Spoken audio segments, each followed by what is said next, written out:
Puis, vous êtes gâtés, vous autres, vous avez le soleil pour vous accompagner toute la journée. Alléluia. Merci Seigneur.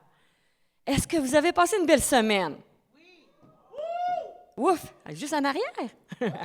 Amen. Merci Seigneur. Oui, parce qu'il est important de remercier le Seigneur à chaque jour pour ses bienfaits, parce qu'on ne voit pas tout ce que Dieu fait pour nous. Alléluia. Donc, je vais y aller avec les consignes de sécurité. En arrière, à votre droite. Il y a des escaliers, fait que faites attention si la lumière manque, levez vos pieds, la clarté extérieure va vous aider. Et sinon, il y a ici à votre gauche en avant, avec des dédales d'escalier un peu à gauche, à droite. Et puis les mamans, amenez les enfants dans le calme. Alléluia. Merci Seigneur. On prie pour pas que ces événements-là arrivent. On ne serait pas vraiment... c'est pas à souhaiter. Donc, on demande au Seigneur sa protection. Alléluia. Fait qu'on va offrir notre dimanche au Seigneur. On va offrir nos maris, les papas au Seigneur aussi. Alléluia. Seigneur, quel privilège nous t'avons de t'appartenir. On ne réalise pas à quel point nous sommes privilégiés. Oui, il y a des moments aussi difficiles, mais c'est rien comparé à ceux qui ne te connaissent pas. Eux, c'est vraiment très, très, très difficile parce que toi, tu nous accompagnes. Très souvent, on ne s'en rend pas compte. Tu es avec nous. Tu dégages la voie là où nos pieds veulent se poser. C'est pourquoi on vient le dimanche en tant que ton Église. Toi, tu es la tête de l'Église. Nous sommes ton Église. Donc, Seigneur, nous venons ici chercher ta direction pour chacun de nous, pour te plaire. Donc, Seigneur, tu bénis les papas. Il y en a qui ont de la broue dans le toupette comme papa. Il y en a qui ont ça difficile. Viens les alléger. Viens les encourager. Viens les fortifier. On te les donne. Viens présider aujourd'hui, Jésus, en ton nom. Amen. Donc, on va se lever debout. On va accompagner nos musiciennes. Vous à la maison. Bon dimanche. Bonne fête, les papas. Soyez bénis. On se lève aussi. On tape des mains. Fait qu'on y va? Yes. Êtes-vous prêtes? Amen. On va les supporter. Alléluia. Merci, maman. Alléluia. Vous êtes timide à taper des mains, hein? Non. Ouais, c'est ça. En rythme avec nous autres. Alléluia.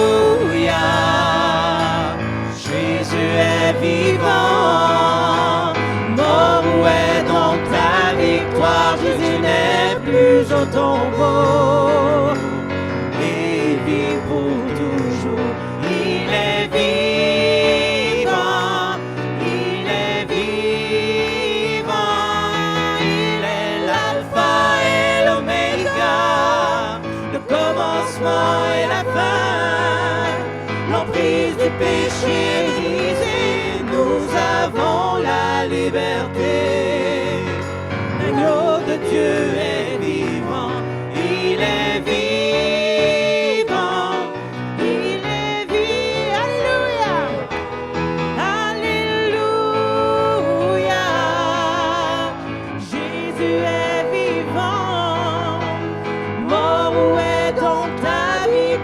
Jésus n'est plus au tombeau, il vit pour toujours, il est vivant, il est vivant, il est l'alpha et l'oméga, le commencement et la fin, l'emprise du péché est brisée, nous avons la liberté.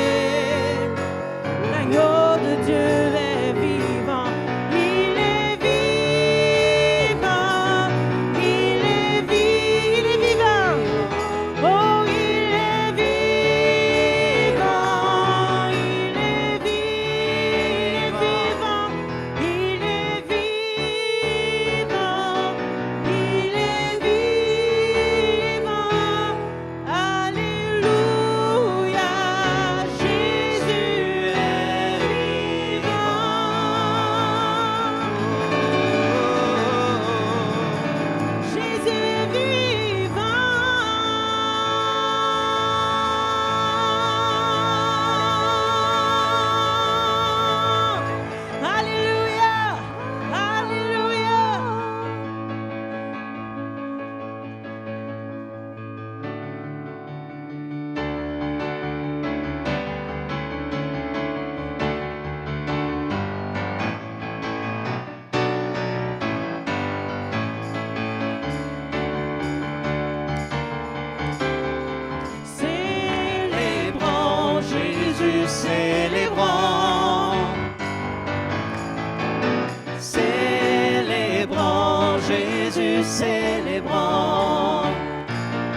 Célébrons Jésus, célébrons.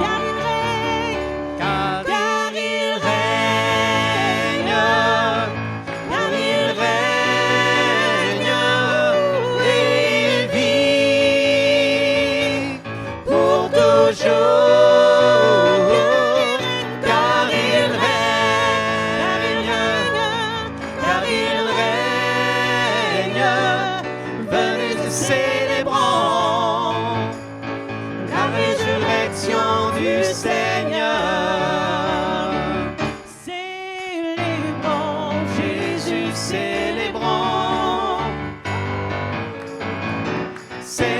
Célébrons Jésus, célébrons. Célébrons Jésus, célébrons. Célébrons Jésus, célébrons. Car il règne, car il règne, et il vit pour toujours. Car il règne, car il règne, venez et célébrons la résurrection du Seigneur. car il Règne, car il règne, et il vit pour toujours. Car il règne, car il règne, venez et célébrons, venez et célébrons, venez et célébrons, venez et célébrons.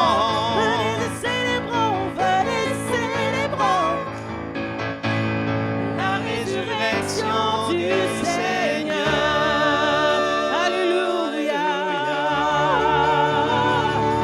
Alléluia. Alléluia. Venez et célébrons. Venez et célébrons. Venez et célébrons.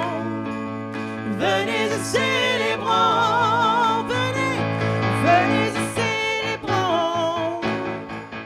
Venez et célébrons. Élevons son nom. Venez et célébrons. Élevons nos voix. Venez et célébrons la résurrection du Seigneur. Alléluia. Alléluia. Alléluia. Célébrons le nom du Seigneur. Alléluia.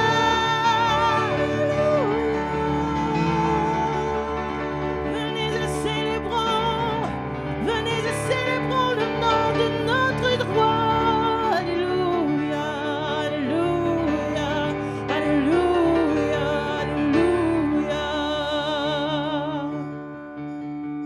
Alléluia.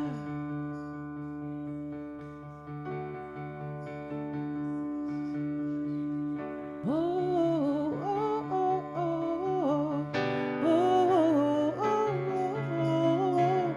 oh,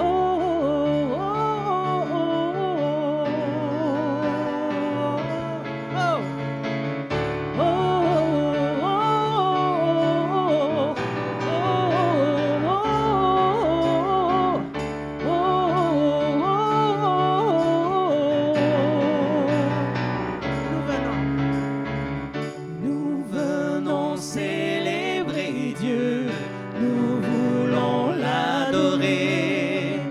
Devant lui, nous nous courbons pour élever son nom. Nous venons célébrer Dieu, nous voulons l'adorer. Devant lui, nous nous courbons pour élever son nom. Laissons entrer le roi de gloire, acclamons-le, Dieu de victoire. Il est vainqueur, faisons-lui place. Il est roi, il est le roi de gloire. Acclamons-le, Dieu de victoire. Il est vainqueur, faisons-lui place. Il est roi et Seigneur.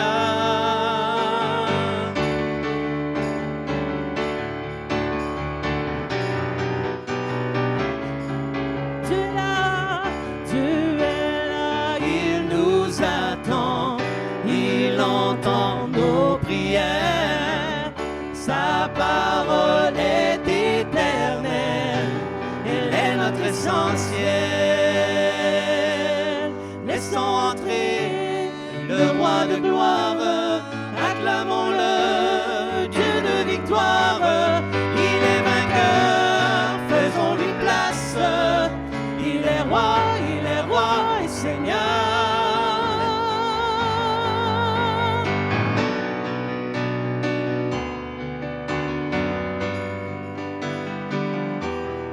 oh, accueillons Notre Dieu, il est le merveilleux, glorieux, majestueux. Accueillons notre Dieu, il est le merveilleux, glorieux, majestueux. accueillons notre Dieu. Accueillons notre Dieu, il est le merveilleux, glorieux, majestueux. Accueillons notre Dieu, il est le merveilleux, glorieux, majestueux. Laissons entrer Le roi de gloire, acclamons-le, Dieu de victoire. Il est vainqueur, faisons-lui place. Il est roi et Seigneur. Laissons entrer le roi de gloire, acclamons-le, Dieu de victoire. Il est vainqueur, faisons-lui place. Il est roi et Seigneur. Accueillons notre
Si ton cœur est brisé, si ta vie est blessé, laisse-moi te parler de Jésus. si tes Larmes ont coulé, si ton âme a pleuré, laisse-moi te parler de Jésus. Laisse-moi te parler de Jésus. Il est ton Dieu, Il est ton roi, il est ta force, il est ta joie, il est ton sauveur, il est ton sauveur. oh, il a promis Ce qu'il a dit, il te guérit, il te bénit. Jésus est vainqueur, Jésus est vainqueur. Si tu cherches Le chemin, la vérité, la vie, laisse-moi te parler de Jésus. Si tu cherches un ami, le Sauveur, le Messie, laisse-moi te parler de Jésus. Oh, laisse-moi te parler de Jésus. Il est ton Dieu, il est ton roi, il est ta force, il est ta joie, il est ton sauveur, il est ton sauveur. Il accomplit ce qu'il a dit, il te guérit, il te bénit. Jésus est vainqueur, Jésus est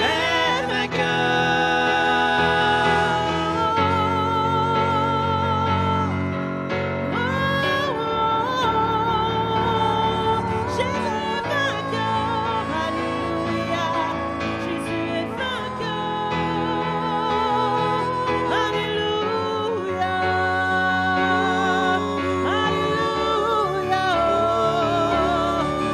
alléluia,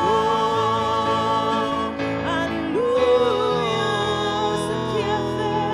Ce qu'il a fait pour Moïse, il peut le faire pour toi. Ce qu'il a fait pour Sarah, il peut le faire pour toi. Ce qu'il a fait pour Lazare, il peut le faire pour toi. Ce qu'il a fait à Cana, il peut le faire pour toi. Ce qu'il a fait pour l'aveugle, il peut le faire pour toi. Ce qu'il a fait pour l'infirme, Il peut le faire pour toi.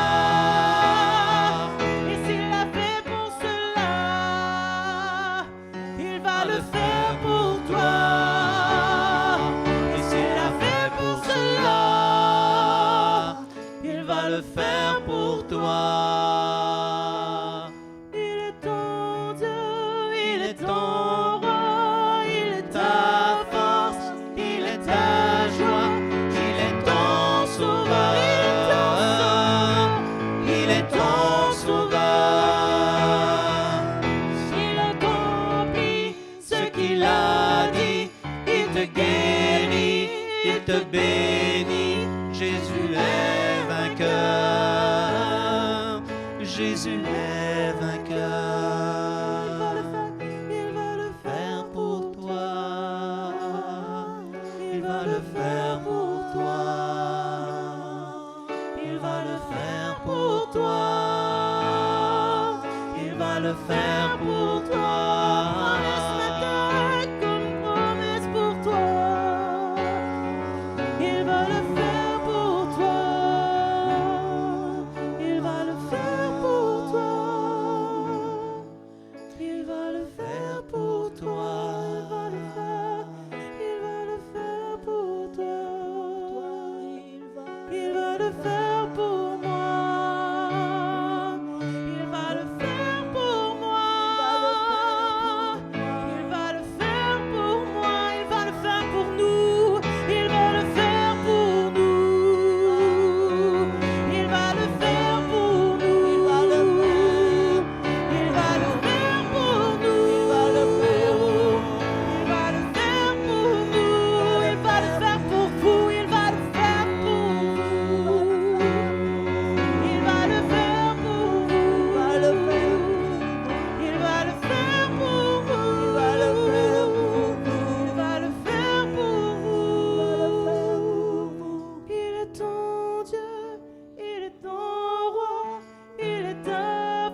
sauveur. Il accomplit ce qu'il a dit. Il te bénit, il te guérit. Jésus est vainqueur. Jésus est vainqueur. Jésus est vainqueur. Jésus est vainqueur. Jésus est vainqueur. Jésus est vainqueur. Jésus est vainqueur. Oh. Alléluia, Alléluia, Alléluia.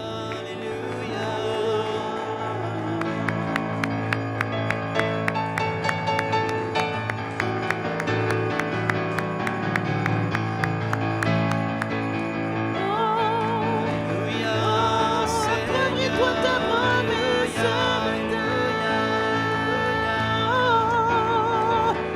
Alléluia,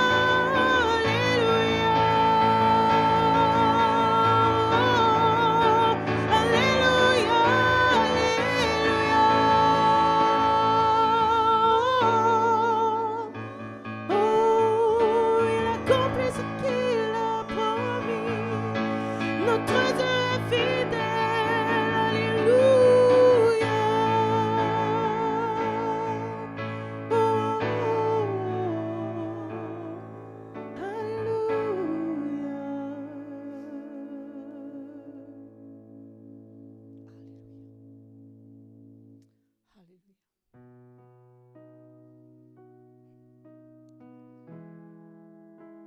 Alléluia. Alléluia.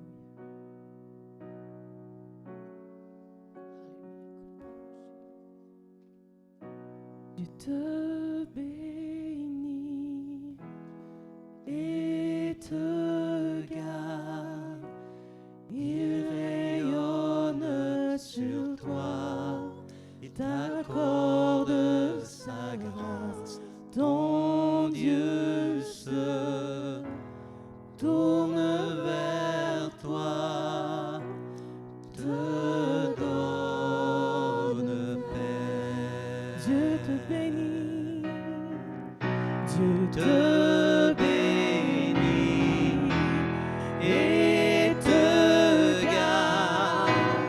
Il rayonne sur toi, il t'accorde sa grâce. Ton Dieu se tourne vers toi, te donne paix.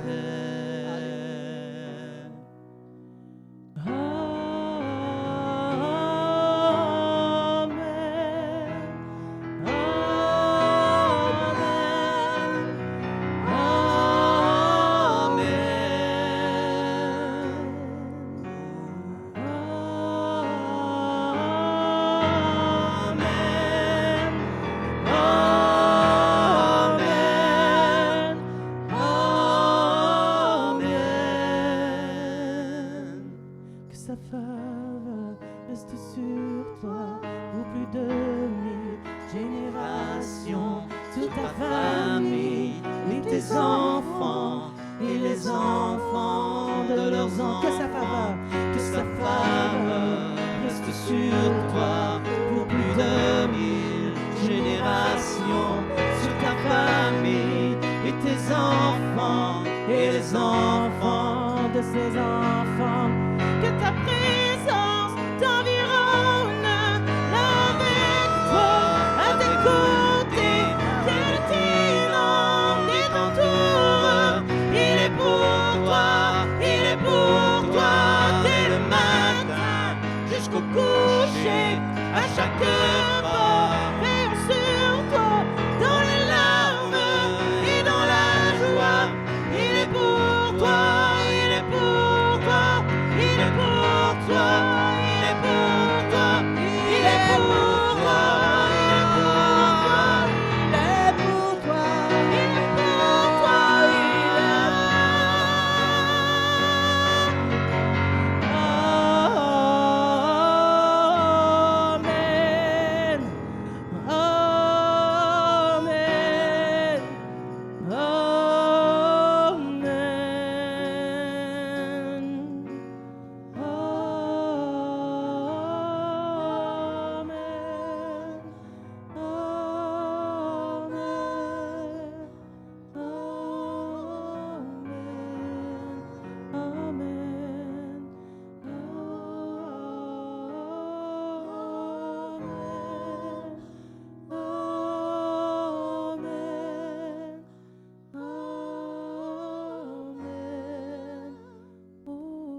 préparons maintenant à prendre le repas du Seigneur.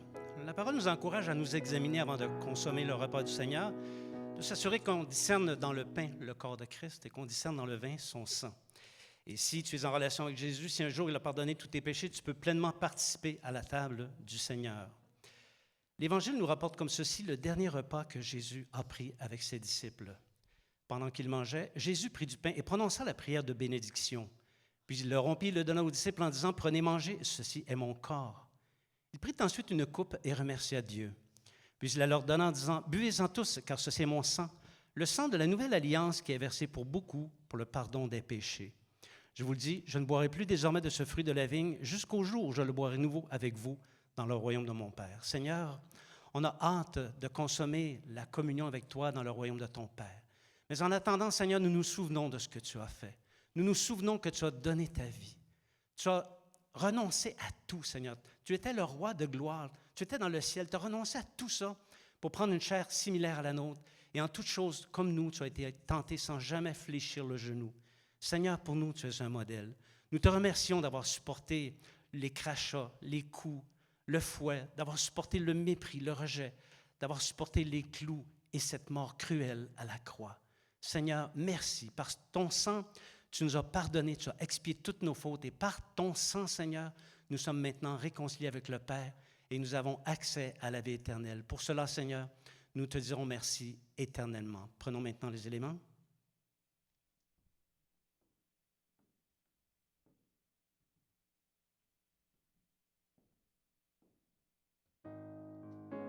Amen. Alléluia.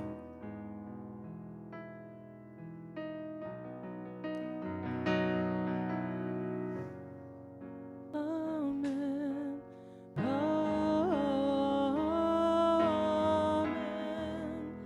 Amen. Amen. Que sa faveur reste sur toi pour plus de 1000 générations, sur ta famille et tes enfants et les enfants de leurs enfants. Que sa faveur reste sur toi pour plus de 1000 générations, sur ta famille et tes enfants et les enfants de leurs enfants. Que sa présence t'environne avec toi, à tes côtés, qu'elle t'inonde et t'entoure. Il est pour toi, il est pour toi, dès le matin jusqu'au coucher, à chaque pas, veillant sur toi dans les larmes et dans la joie. Il est pour toi, il est pour toi, il est pour toi, il est pour toi, il est pour toi, il est pour toi, il est pour toi, il est pour toi.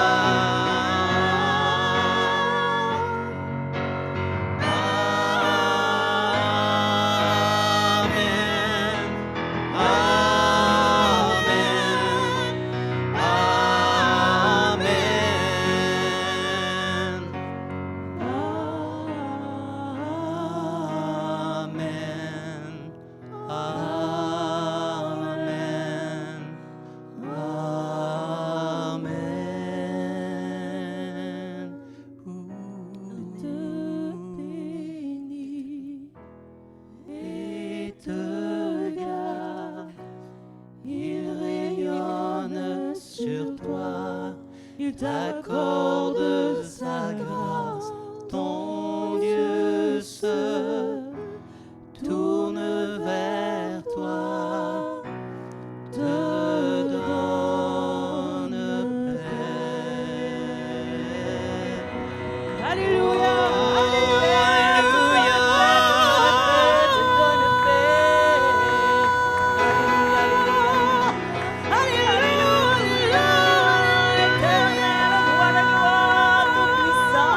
Alléluia, Alléluia, Alléluia.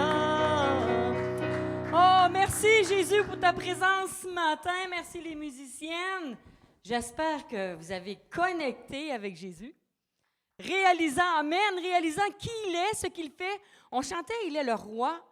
Acclamons-le. Quand on va à une game de hockey, on l'acclame. Est-ce qu'on pourrait acclamer Jésus? Il est plus grand qu'une équipe de hockey. Il est plus grand que des pilotes automobiles. Amen. Alléluia. Jésus, tu es acclamé.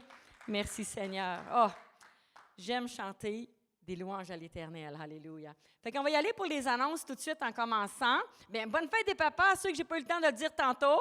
Bonne fête les papas. Bonne fête, bonne fête. Joyeux anniversaire. Ensuite, c'est la fête de Jean-François Awa. Jean-François, le 16 juin, joyeux anniversaire. On ne te demandera pas quel âge que tu as. Hein? Alléluia. Ah, 21 ans, OK. Ensuite, c'est l'anniversaire de mariage à André et Louise, le 17. 47 ans, là, je le dis. 47 ans de mariage. Wouh! Alléluia! Et vous, à la maison, que c'est votre anniversaire, joyeux anniversaire, soyez bénis, célébrez. L'Éternel aime. Il a fait plein de fêtes pour qu'on le célèbre, qu'on peut célébrer un anniversaire. Hein? Amen, alléluia. J'aurais un verset à vous lire pour les papas. J'ai lu ça ce matin. C'est dans Colossiens 1, la moitié du verset 9. Nous demandons que vous soyez remplis de la connaissance de sa volonté en toute sagesse et intelligence spirituelle, pour marcher d'une manière digne du Seigneur et lui plaire entièrement. Vous aurez pour fruit toutes sortes d'œuvres bonnes et vous progresserez dans la connaissance de Dieu. Vous serez fortifiés à tout point de vue par sa puissance glorieuse pour être toujours et avec joie persévérant et patient, et vous exprimerez votre reconnaissance au Père qui nous a rendus capables de prendre part à l'héritage des saints dans la lumière. Moi, ce matin, j'ai été bénie en lisant ce verset-là, puis il faut que je le partage. Parce qu'on a besoin de nos maris qui soient vraiment près de l'Éternel pour prendre soin de la famille. Alléluia, ça fête des pères. Ils doivent prendre soin de la famille. Donc, on s'applique à chercher l'Éternel. Amen, alléluia. Donc, je sais que vous voyez défiler les annonces. Donc, il n'y a pas vraiment d'annonce à faire. Tout est écrit là.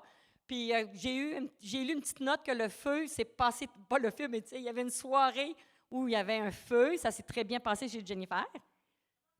Ah, ben là, pourquoi tu as écrit « Le feu a été bon »? En tout cas, c'est pas grave. Anyway. Oh. Merci, Seigneur. Elle se pratiquait pour le mois de juillet. Donc, ça commence le 3 juillet. Oui, 3 juillet chez Jennifer. Amen. Puis, s'il y a des chrétiens qui veulent se rencontrer, vous êtes libres. C'est tellement plaisant de s'encourager parce qu'on voit trop de mauvaises nouvelles. Donc, on a besoin de partager la bonne nouvelle qui est Jésus. Amen. Donc, on va prier pour les besoins. Pour les dîmes et offrandes. Seigneur Jésus, je te remercie. Ton amour, ta présence de ce matin. Là, on va écouter le message que tu as déposé sur le pasteur. Ouvre notre intelligence. Fais tomber toutes les barrières qui nous empêchent de comprendre ce que tu veux nous révéler. Tu prends soin de ceux qui sont malades, de ceux qui sont troublés. On a chanté, et je sais que c'est écrit dans l'Exode, tu guéris ton peuple. Guéris ceux qui sont en souffrance.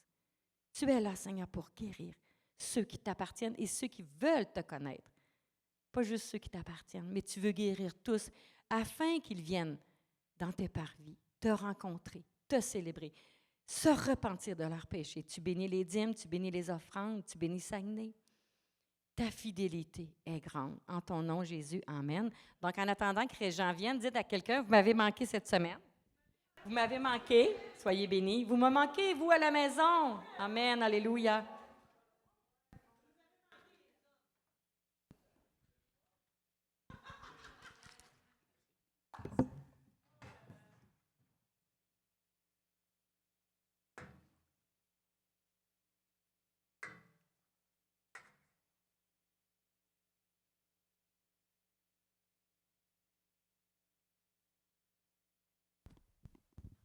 Alléluia. Bonjour à tous. Tous ceux et celles à qui je n'ai pas eu l'opportunité de dire bonjour, considérez-vous comme étant salués. Merci Seigneur, car il est bon et sa miséricorde durera toujours. Oui, Dieu est bon. Merci Seigneur. Le Saint-Esprit aussi, parce que le verset que Mimi vous a lu, c'est un verset qui, vous allez voir, est en relation avec le message qu'on apporte ce matin. D'ailleurs, le message qu'on apporte ce matin, vous allez le constater, est légèrement, sinon pas mal, en relation avec celui qu'on a apporté la semaine dernière sur, vous vous souvenez, on a fait un message sur la fête de la Pentecôte, et il il y a une certaine relation entre le message de ce matin et celui de la semaine passée. Les montagnes de Dieu, tel est le titre, les montagnes de Dieu. Vous savez, les montagnes occupent un espace, une place importante dans la Bible. Il y a des noms de montagnes qui sont vraiment importantes. Et ce matin, on va en considérer quelques-uns. Mais avant qu'on entre en profondeur dans notre message, on va demander au Seigneur Jésus de nous conduire. Seigneur, nous sommes réunis sous ta tutelle, sous l'inspiration de ton esprit. On n'est pas ici pour se regarder le nombril, Seigneur. On est ici pour entendre la parole, entendre la vérité, afin que cette vérité nous transforme, Seigneur, et qu'on puisse accomplir tes volontés, comme il a été dit dans le passage qui a été lu tout à l'heure. Alors, Seigneur, saisis nos cœurs, saisis nos pensées, accomplis ton œuvre en nous. Nous le demandons au nom de Jésus. Amen. Et moi aussi, pour ma part, je dis bonne fête à tous les pères. Alléluia. La Bible que nous lisons regorge de styles littéraires. Il y a les livres historiques. On s'adresse aux étudiants du Collège biblique ce matin. Il y a des livres historiques, il y a des livres prophétiques, il y a des livres de loi et des livres de sagesse et d'autres styles littéraires. Puisque chacun de ces livres comporte son lot de contextes, d'intentions, de révélation de l'esprit, on comprend pourquoi il faut une bonne dose de connaissances pour pouvoir bien les interpréter. Une bonne dose d'expérience aussi. Là-dessus, on peut remercier le Seigneur qu'il a suscité des croyants qualifiés pour établir la science de l'interprétation. Parce qu'on ne peut pas faire dire n'importe quoi à la Bible. La faculté d'interpréter les Saintes Écritures, c'est une science.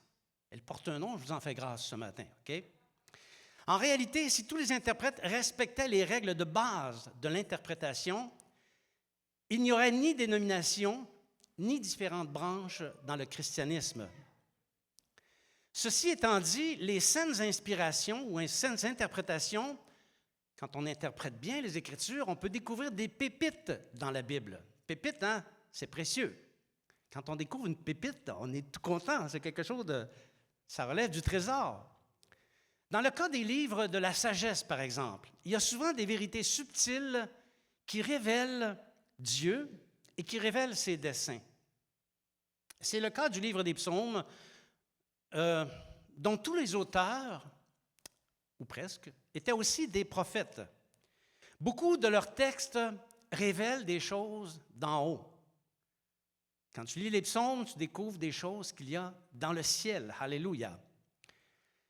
On y trouve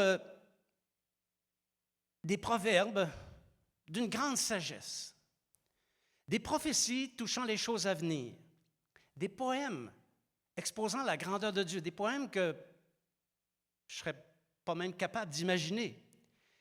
Mais il y a aussi des pépites qui nous parlent des choses qu'il y a dans le ciel. C'est le cas du psaume 68, qui va bien au-delà de la simple sagesse. Ce psaume expose l'importance d'une grande montagne dans le Sinaï, dont les autres montagnes seraient jalouses. Mesdames, il n'y a pas que vous qui pouvez être jalouses. Il semblerait qu'il y a des montagnes en Israël qui sont aussi jalouses. On va lire une partie de ce psaume, psaume 68, versets 15 à 18. Montagne de Dieu, montagne de Bazan, montagne aux cimes nombreuses, montagne de Bazan. Pourquoi montagne aux cimes nombreuses, avez-vous de l'envie contre la montagne que Dieu a voulu pour résidence? L'Éternel n'en fera pas moins sa demeure à perpétuité. Les chars de l'Éternel se comptent par 20 000, par milliers et par milliers. Le Seigneur est au milieu d'eux. Le Sinaï est dans le sanctuaire. Tu as monté dans les hauteurs. Tu as amené les captifs. Tu as pris en don des hommes. Les rebelles habiteront aussi près de l'Éternel. Amen. Alléluia. Croyez-le ou non, longtemps, j'ai lu ce texte en pensant que la montagne dont il était question, c'était Sion. Ce texte possède une haute teneur en signification, et on va l'explorer ce matin. Et les significations qu'il y a dans le texte vont bien au-delà de la sagesse première qui ressort. Il nous parle du sanctuaire dans le ciel. Quel est donc le contexte de ce passage? Et que nous dit-il au sujet de cette fameuse montagne qui n'est pas Sion, mais bien le Sinaï? Et quelle autre vérité comporte-t-il? C'est le sens de notre méditation ce matin. Est-ce que vous êtes avec moi? J'aime quand vous êtes avec moi. Alléluia. Le psaume 68 est un psaume qui a été écrit par le roi David en Israël. Et il nous parle de la grandeur du Dieu redoutable qui a sauvé tout un peuple et qui l'a conduit avec puissance dans le beau pays qu'il lui avait préparé. Avant d'arriver dans ce pays, il a fallu au peuple qu'il entre dans une relation d'intimité et de sainteté avec Dieu, le Dieu d'Israël. Et ça, ce phénomène, ce processus, ça s'est passé au mont Sinaï, qu'on appelle aussi le mont Horeb. Dans la Genèse, en fait, dans l'Exode, on va plus parler du mont Horeb dans le Sinaï. Mais c'est le mont Sinaï et le mont Horeb. La relation de consécration et de sainteté était tellement puissante et impressionnante parce que Dieu pouvait manifester sa puissance au travers d'un peuple saint et consacré. C'était tellement impressionnant que ça a provoqué non seulement la crainte des peuples environnement, mais aussi la jalousie des autres montagnes. Comme si les montagnes pouvaient dire « Hey, pourquoi Dieu a choisi le mont Horeb et pas moi? » Évidemment, c'est une image, hein? C'est de la poésie. Les montagnes jalouses ici sont les montagnes du Bazan. Le Bazan, c'est cette fameuse région montagneuse dans le nord-est d'Israël qui fut conquise par Josué. On pourrait dire que c'est au nord-est de la Galilée, on pourrait dire que c'est le Golan actuel. Et c'est là qu'est installée l'une des 12 tribus, la tribu de Manassé. Les montagnes de cette région sont appelées les montagnes de Dieu par David. Ce n'est pas n'importe quelle montagne. Parce qu'elles sont situées sur le territoire d'Israël. Bon, montagne de Dieu, sur le territoire de Dieu, pour le peuple de Dieu, c'est logique. Ça fait un sens, comme disent les Anglais. Or, ces montagnes de Dieu sont jalouses d'une autre montagne qui n'est même pas sur le territoire de Dieu. Le mont Sinaï se trouve approximativement à 540 kilomètres de ces montagnes jalouses. J'ai préparé pour vous une photographie. Excusez-nous la petite taille de la photo. C'est vraiment ce qu'on a pu faire de mieux, OK? Alors, on voit ici la péninsule arabique avec le peuple d'Israël. À gauche, on voit l'Égypte. On voit la mer de Galilée tout en haut, la mer Morte au milieu à droite. Et vous voyez une belle ligne blanche assez droite. J'ai essayé de la faire assez droite. Bien, ça, c'est la distance qui sépare les monts du Bazan du mont Horeb. 540 kilomètres, et elle n'est pas dans le territoire d'Israël. Qu'est-ce que cette montagne peut bien avoir de si spécial? Le Sinaï, c'est le sanctuaire de Dieu. Le psaume 68 affirme très clairement ceci au sujet du Sinaï. « L'Éternel n'en fera pas moins sa demeure à perpétuité. » Perpétuité. Les chars de l'Éternel se comptent par 20 000, par milliers et par milliers. Le Seigneur est au milieu d'eux. Le Sinaï est dans le sanctuaire. Ça nous parle de toute la présence des êtres célestes qui sont sur le mont Sinaï. Il y a du monde sur le mont Sinaï. Sur le Sinaï, Moïse a gravi, vous vous en souvenez, les pentes enflammées. Il était terrifié à la vue de la fumée et des flammes. Et au sommet de cette montagne, il a reçu les tables des 10 commandements qu'on appelle les tables du témoignage. Et il a aussi reçu toutes les règles qu'on retrouve dans la loi du Lévitique. C'est au sommet du Sinaï que Moïse a vu le temple, d'après lequel il lui fut demandé de reproduire les objets du sanctuaire. Vous vous souvenez de ça? Dans le sanctuaire ou de la tente du témoignage, l'arche de l'Alliance, le chandelier à 7 branches, les tables, l'autel, etc.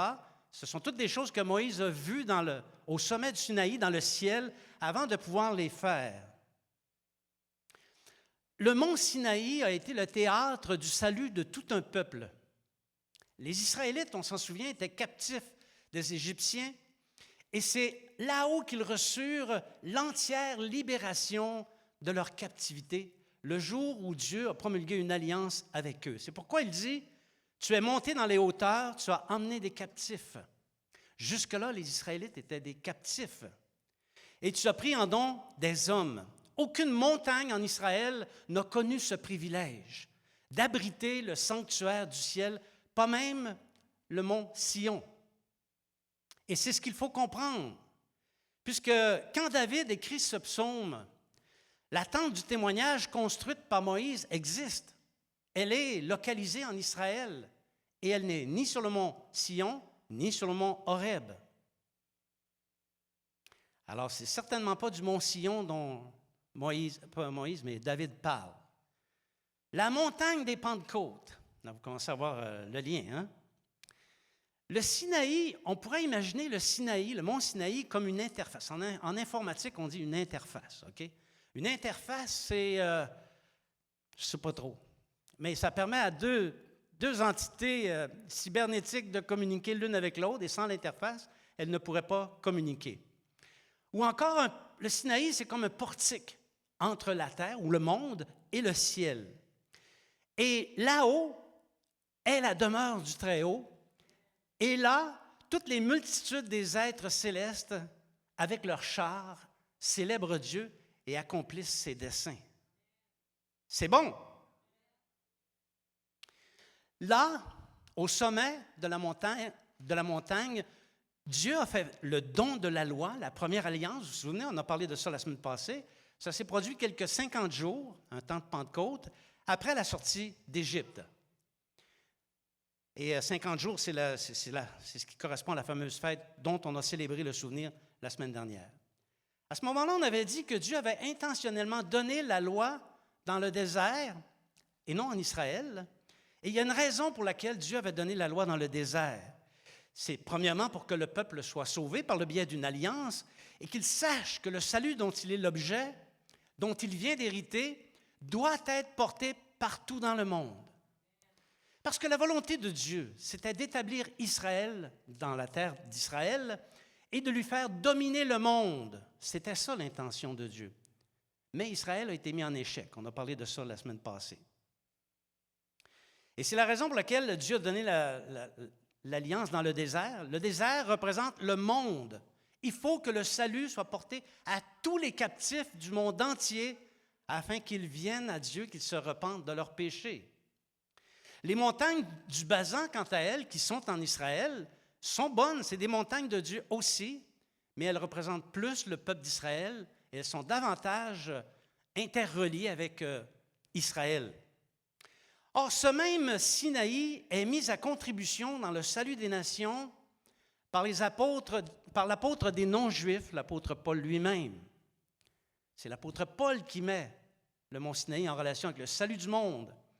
Il met en parallèle le ministère de l'Église, la deuxième alliance avec le Sinaï dans Éphésiens, chapitre 4, versets 8 à 15.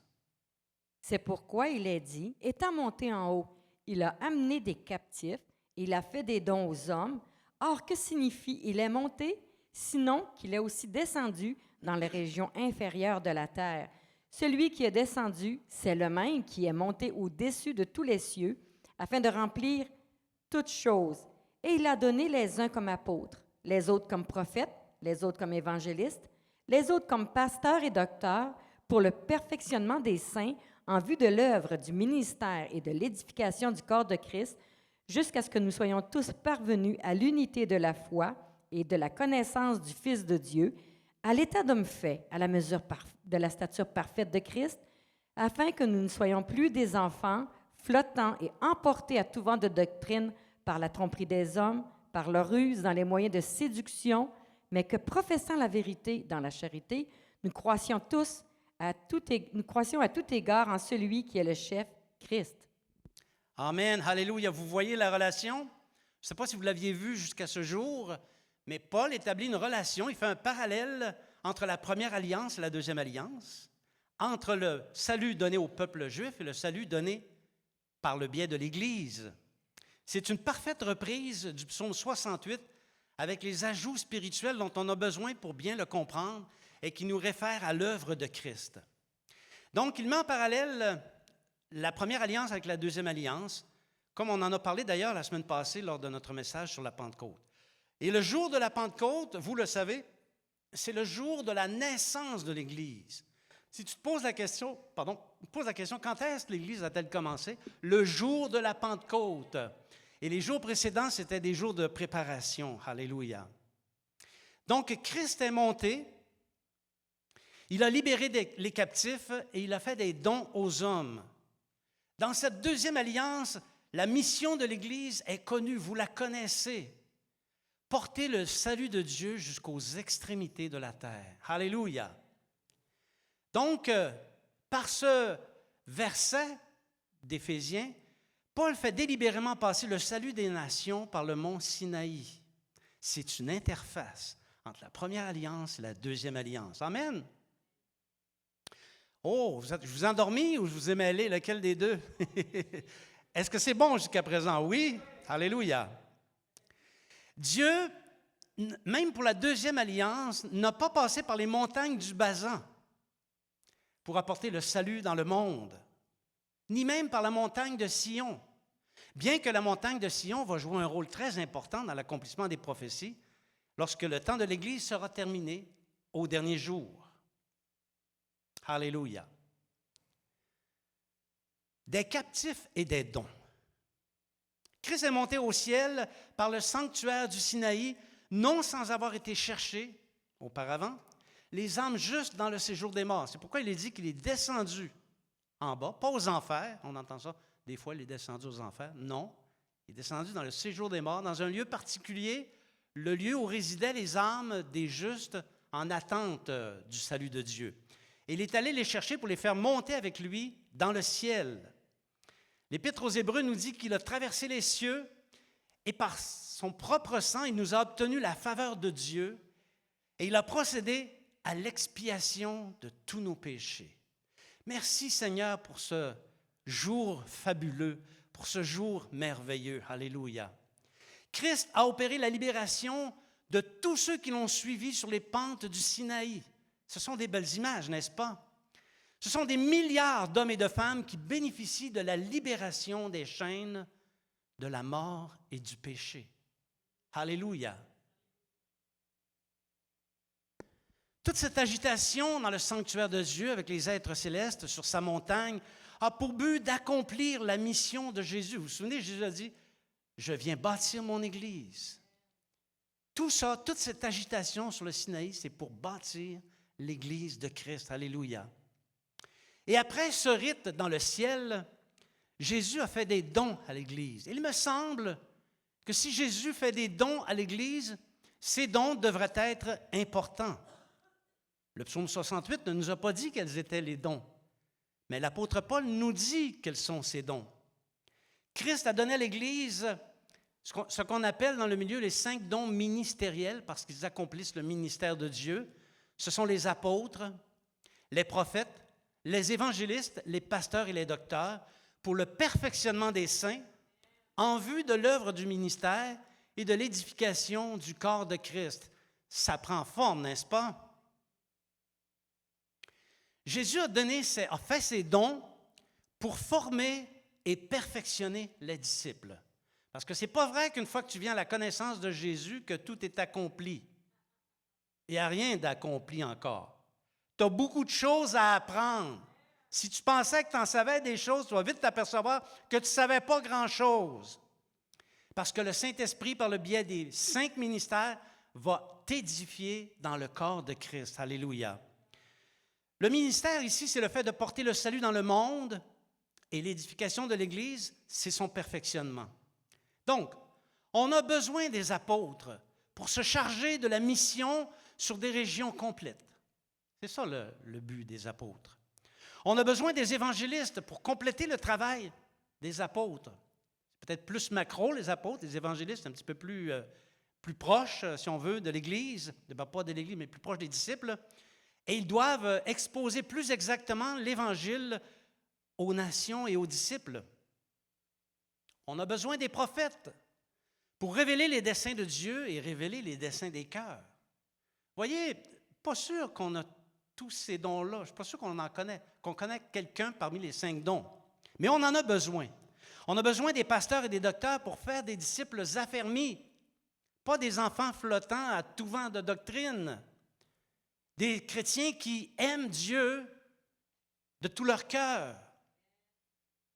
Le Saint-Esprit désigne ceux qu'il choisit. Et ensuite, il les mobilise en vue de l'œuvre du ministère, de l'œuvre de l'édification du corps de Christ. Et ça, c'est comme ça que Dieu a prévu le gouvernement. Le gouvernement de Dieu, c'est ça. Ce n'est pas des gouverneurs, ce n'est pas des ministres, ce n'est pas des premiers ministres. C'est des apôtres, des évangélistes, des prophètes, des docteurs et des pasteurs. C'est ça, le gouvernement de Dieu. Vous êtes avec moi jusqu'à présent? Craindre le Dieu très haut. Ça, c'est le point culminant du message.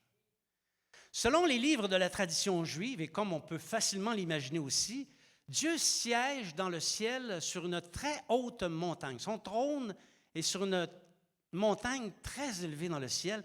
Et c'est pourquoi l'un des noms de Dieu, c'est le Très-Haut. Hein? Pourquoi on l'appelle le Très-Haut? Bien, parce que pour le regarder, il faut lever les yeux puis regarder très haut pour le voir. C'est pour ça qu'on l'appelle le Très-Haut. Et d'ailleurs, le Très-Haut, c'est l'un de ses nombreux noms.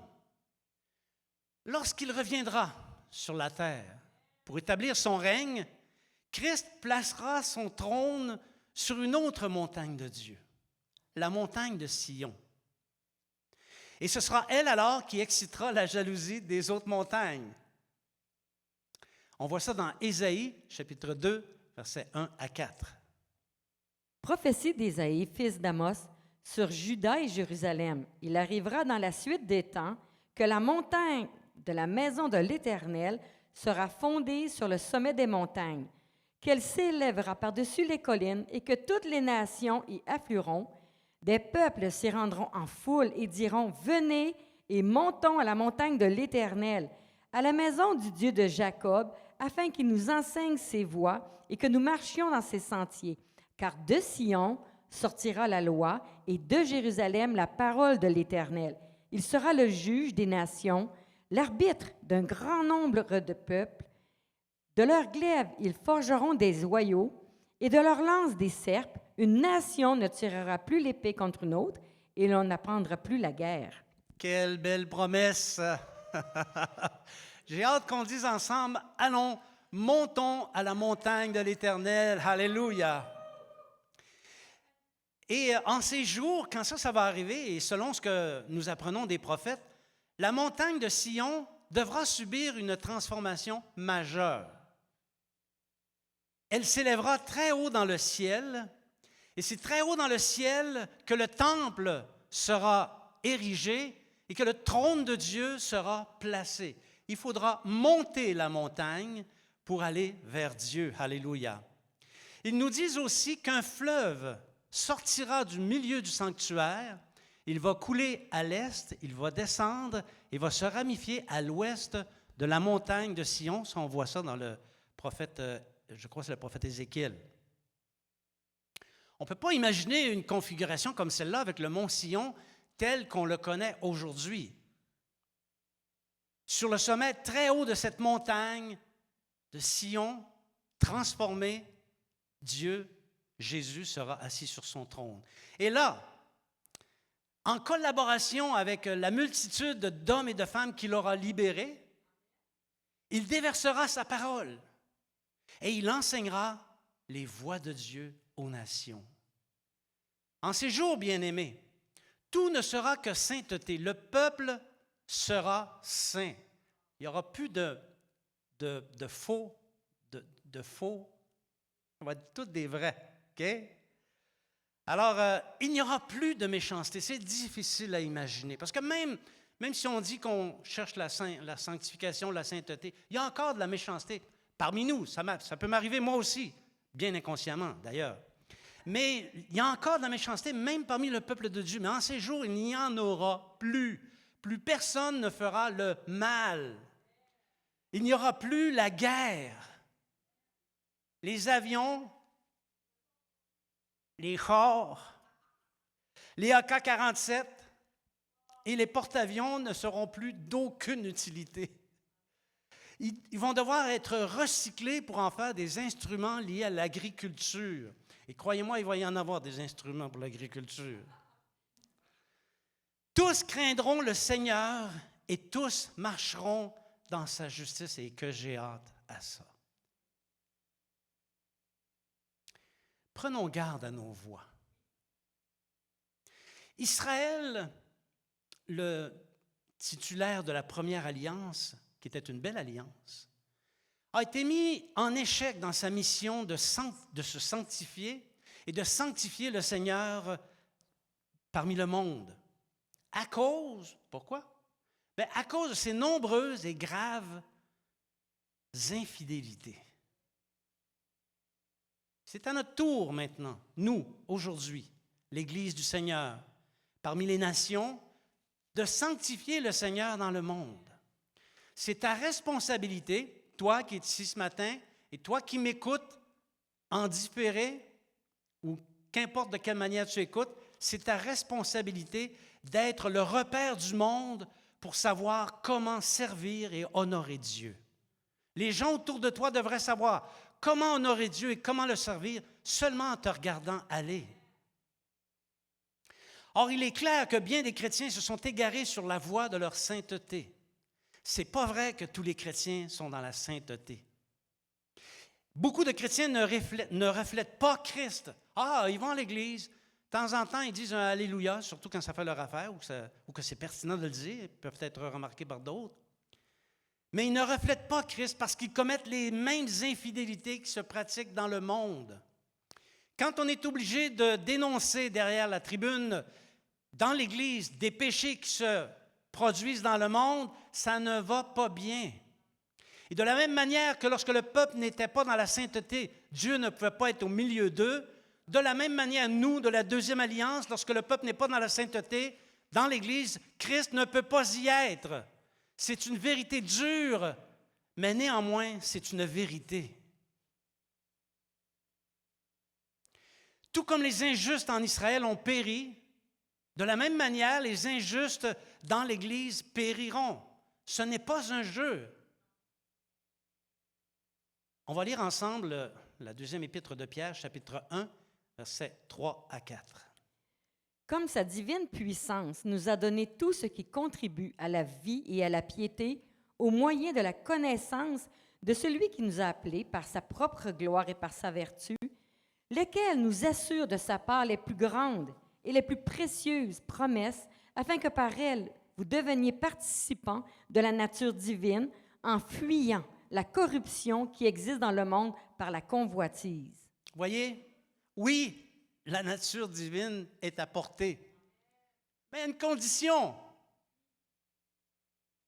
Il n'y a que ceux qui fuient la corruption du monde qui habiteront la montagne de Dieu.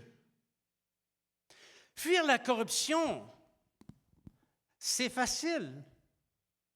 Parce que la corruption, c'est tout ce qui vient de la nature propre, c'est ce qui vient de ta chair, c'est tes désirs charnels.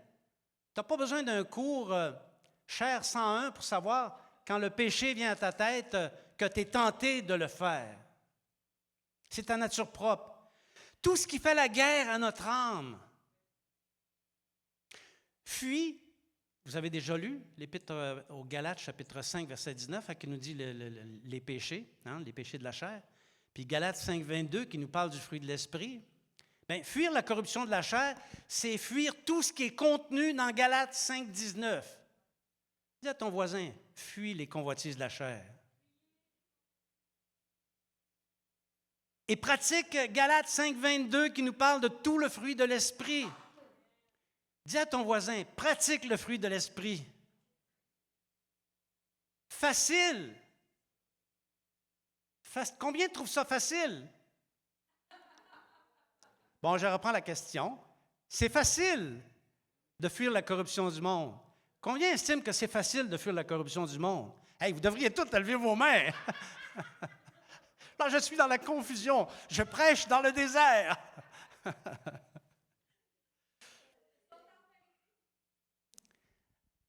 Il y a des fois, ce n'est pas facile. Il faut que je sois honnête, OK? Je comprends pourquoi plusieurs ont été réticents avant de lever la main. La sanctification par la connaissance. L'une des raisons qui fait qu'Israël a été mis en échec et qu'il a perdu la gloire et les promesses de l'Alliance, c'est qu'il lui manquait de connaissance. Les rois, les princes, le peuple manquait de connaissance. Osée, chapitre 6, là, je pense que c'est le verset 6, je n'ai pas le chapitre. En tout cas, on va le lire pareil. Mon peuple est détruit parce qu'il lui manque la connaissance. Puisque tu as rejeté la connaissance, je te rejetterai et tu seras dépouillé de mon sacerdoce, puisque tu as oublié la loi de ton Dieu. Amen. Certaines traductions disent « Mon peuple périt, faute de connaissance ». Non seulement il lui manquait de la connaissance, mais il y avait toutes sortes de faux qui racontaient toutes sortes de choses qui les égaraient. Hein, les faux qui servaient des faux dieux par la même occasion. Or, il est clair que les connaissances de la parole et des principes qui régissent le royaume de Dieu sont nécessaires pour se maintenir dans la sainteté qui est nécessaire pour demeurer avec Dieu, pour habiter la montagne de Dieu. Pour pouvoir fuir le monde et acquérir le statut demandé pour habiter la montagne de Dieu, parce que ce n'est pas n'importe qui va habiter la montagne de Dieu. Qui va habiter la montagne de Dieu? On va avoir la réponse tout à l'heure. Ces choses sont importantes. Pourquoi on doit accéder à la connaissance des choses de Dieu et de sa parole? C'est pour ne pas pécher contre Dieu. Si tu n'as pas la connaissance qu'une chose est un péché, nul ne peut t'en faire le reproche. Tu ne le sais pas, personne ne te l'a dit. Mais à partir du moment où tu en acquiers la connaissance et que tu continues à le pratiquer, c'est un péché et ça te tient loin de la face de Dieu. Il faut qu'on ait la connaissance du royaume de Dieu, la connaissance de la parole afin de ne pas pécher contre le Seigneur. Je garde ta parole en mon cœur afin de ne pas pécher contre toi, Seigneur. Et la seule manière, c'est d'acquérir la connaissance de la parole. On dit toujours, on ne peut pas pratiquer ce qu'on ne connaît pas. Et c'est pour ça qu'on a besoin des 5 dons. Et c'est pourquoi il est du devoir des hommes désignés par le Seigneur, les 5 dons, d'enseigner la connaissance. Si tu es dans une église qui t'enseigne que Dieu est bon, il t'aime, il va faire de toi un héros, puis il va régler tous tes problèmes, sors de là, ça presse. On ne t'enseigne pas le Seigneur Jésus, on ne t'enseigne pas la vérité, on enseigne l'exaltation de ta nature propre. Sors de là, change d'église. Les dons ministériels doivent enseigner toute la parole de Dieu dans toutes les facettes, pas seulement les facettes qui font leur affaire. Et la connaissance procure la sagesse dans la conduite et la crainte de Dieu. Et la connaissance fait fuir la corruption. Non? Merci. Un gros amen là-dessus. Je suis d'avis, il y en avait un gros de ce bord-là, je suis d'avis que tout disciple qui désire hériter des promesses doit impérativement fuir tous ceux qui, tout en se disant chrétiens, ne fuient pas la corruption du monde. Ou encore pire, vivent en conformité avec les principes du monde. Parce que, bien-aimés, je vais vous dire une vérité ce matin. Au pied du trône de Dieu, au pied du trône du Très-Haut, point de place pour la fanfaronnade. Ce Dieu très haut, on ne se moque pas de lui. D'où ma question. Psaume 15.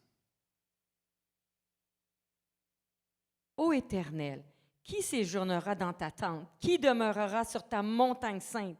Celui qui marche dans l'intégrité, qui pratique la justice et qui dit la vérité selon son cœur. Il ne calomnie point avec sa langue. Il ne fait point de mal à son semblable.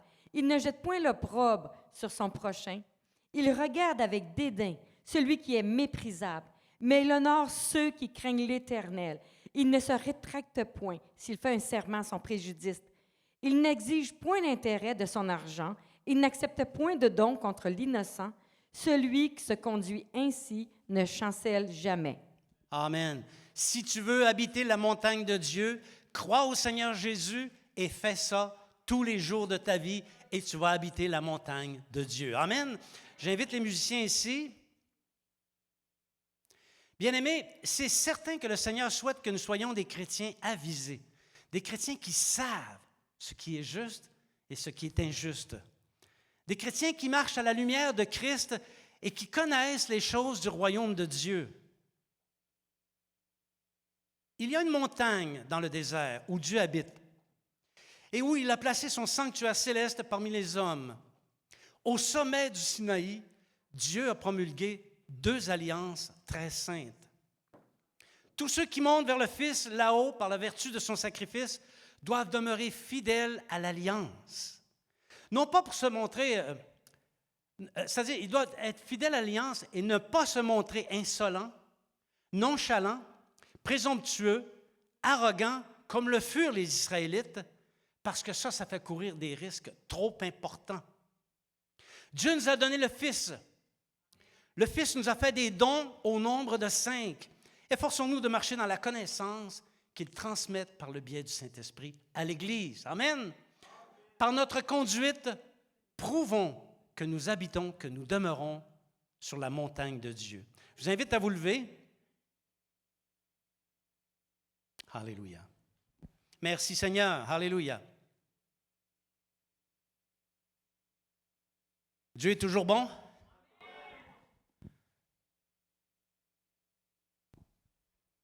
Merci Seigneur.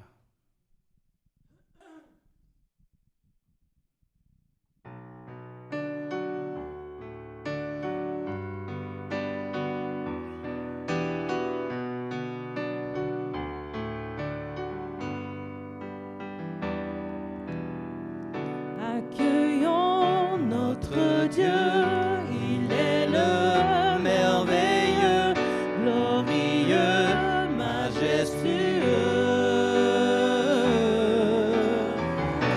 Accueillons notre Dieu, il est le merveilleux, glorieux, majestueux. Laissons entrer le roi de gloire, acclamons-le, Dieu de victoire. Il est vainqueur, faisons-lui place.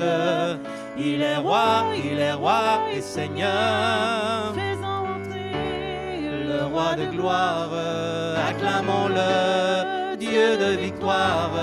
Il est vainqueur, faisons-lui place. Il est roi et Seigneur. Nous venons célébrer Dieu, nous voulons l'adorer. Devant lui, nous nous courbons pour élever son nom. Nous venons célébrer Dieu, nous voulons l'adorer. Devant lui, nous nous courbons pour élever son nom. Laissons entrer le roi de gloire, acclamons-le, Dieu de victoire. Il est vainqueur, faisons-lui place. Il est roi et Seigneur. Laissons entrer le roi de gloire, acclamons-le, Dieu de victoire. Il est vainqueur, faisons-lui place. Il est roi et Seigneur.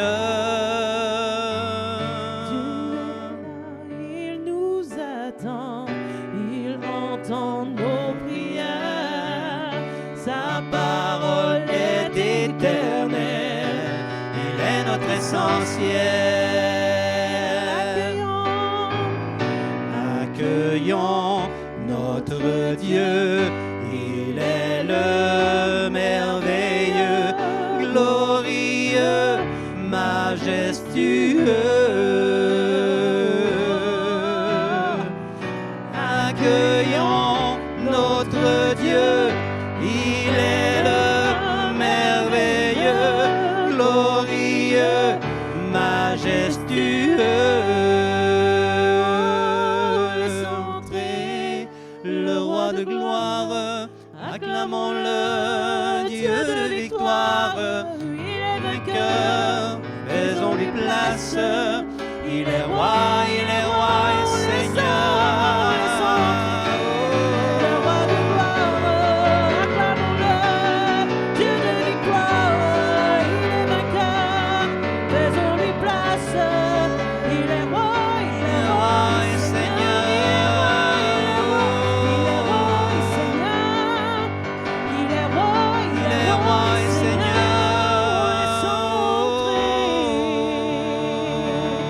Alléluia. Alléluia, Alléluia, Jésus. Gloire, puissance, honneur à l'agneau, le Dieu très haut.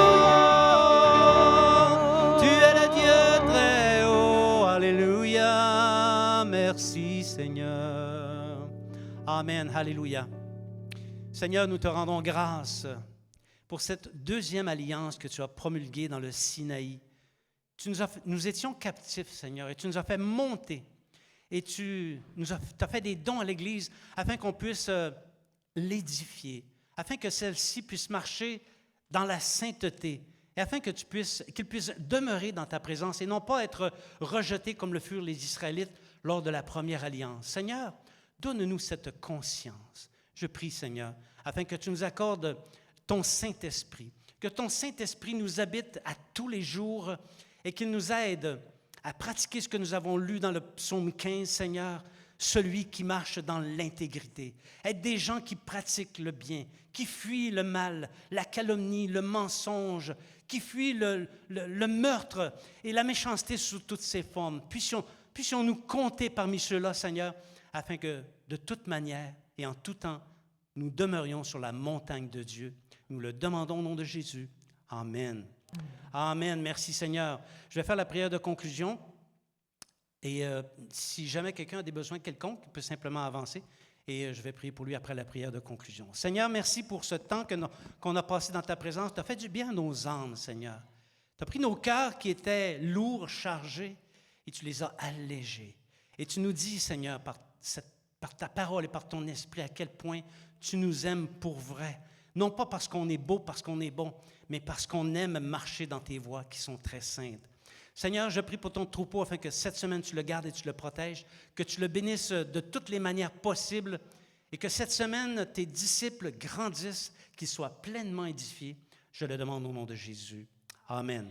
Bien-aimés, n'oubliez pas de parler à quelqu'un du royaume de Dieu. N'oubliez pas de marcher dans la sainteté.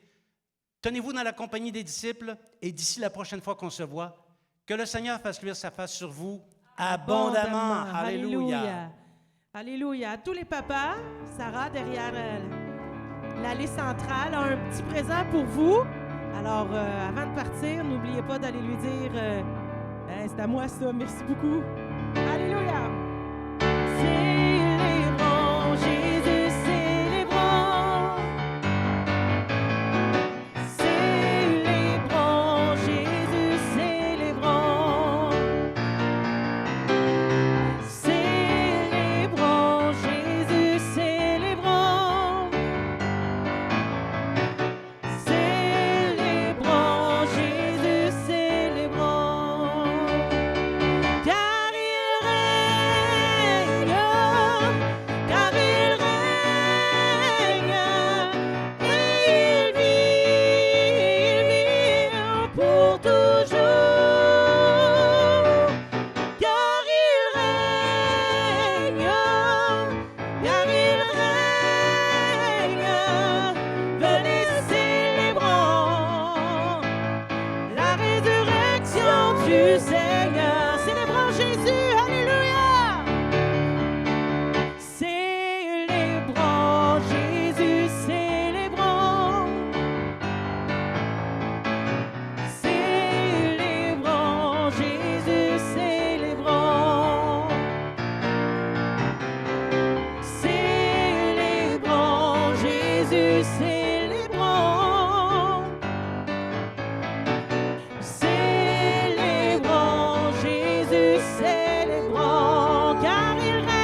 du Seigneur.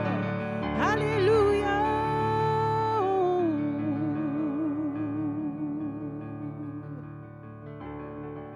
Alléluia. Bonne fête des pères. Que le Seigneur vous bénisse abondamment.